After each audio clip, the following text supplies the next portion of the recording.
Sementara itu, saudara, warga Aceh Tengah dihebohkan dengan beredarnya video yang sempat viral di media sosial.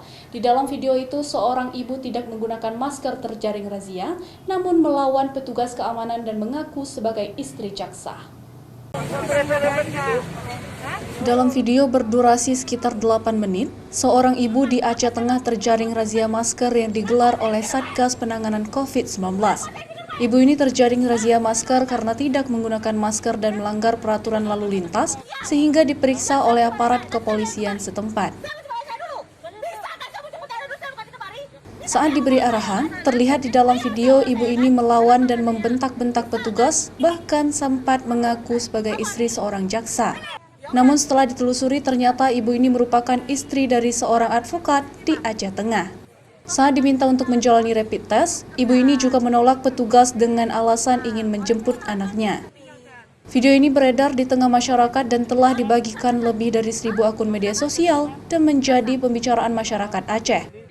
Saat ini polisi sudah mengamankan pelaku di Mapolres Aceh Tengah untuk dimintai keterangan lebih lanjut.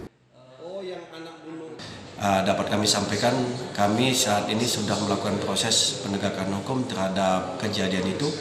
Jadi petugas yang di lapangan membuatkan pengaduan, termasuk juga dari pihak Kejaksaan Negeri Kabupaten Aceh Tengah yang merasa dirugikan karena nama institusinya dibawa-bawa oleh seorang ibu itu, juga membuatkan pengaduan ke Polres Aceh Tengah. Oleh sebab itu kami dari penyidik sudah menindaklanjutinya dengan melakukan proses-proses pemeriksaan.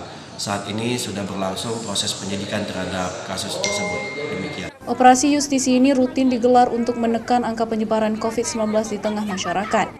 Polisi sesalkan tindakan ibu ini karena melawan petugas dan tidak patuh terhadap protokol kesehatan pencegahan penyebaran COVID-19. Davi Abdullah, Kompas TV, Banda Aceh.